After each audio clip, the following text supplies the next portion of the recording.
మీరు ఎంత మంచి కంటెంట్ క్రియేట్ చేసినా వ్యూస్, లైకులు, షేర్లు పెద్దగా రావడం లేదా? అదే సమయంలో ఒక మాదిరిగా ఉన్న కంటెంట్ కు మిలియన్లలో వ్యూస్, వేలల్లో లైకులు, షేర్లు వస్తున్నాయా?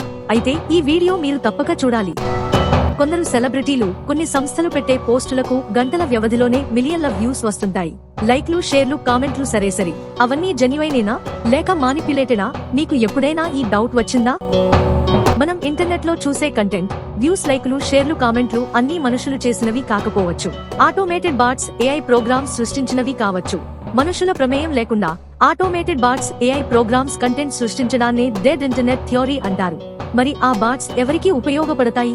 ఈ థియరీ ప్రకారం పెద్ద పెద్ద టెక్ కంపెనీలు, బడా కార్పొరేట్లు, ప్రభుత్వాలు, రాజకీయ పార్టీలకు బాట్స్ ఉపయోగపడతాయి.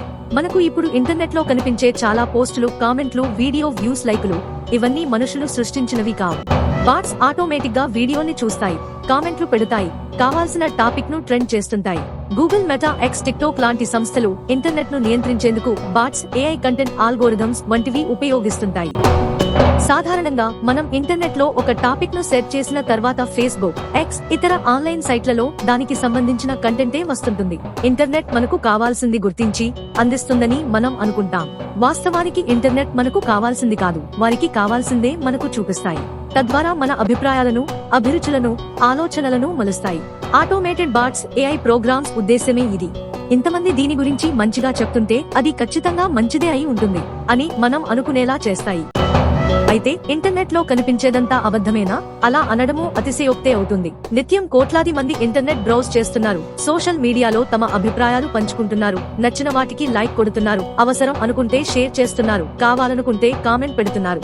అయితే చాట్‌జీపీటీ, జెమినీ, గ్రోక్ వంటి ఏఐ టూల్స్ రావడంతో మనుషులు సృష్టించిన కంటెంట్ ఏదో, కృత్రిమంగా క్రియేట్ చేసిన కంటెంట్ ఏదో గుర్తించడం క్లిష్టంగా మారింది. ఏమైనప్పటికీ మనం స్ట్రాంగ్ గా ఉంటే మన అభిప్రాయాన్ని ఎవరూ మార్చలేరు. ఇంటర్నెట్ లో మ్యానిపులేటెడ్ కంటెంట్ ఎంత పర్సెంటేజ్ ఉందనుకుంటున్నారో మీ అభిప్రాయాన్ని కామెంట్ చేయండి. ఈ వీడియో మీకు నచ్చితే లైక్ చేయండి. మరిన్ని ఆసక్తికరమైన విశ్లేషణల కోసం సబ్స్క్రైబ్ చేయండి.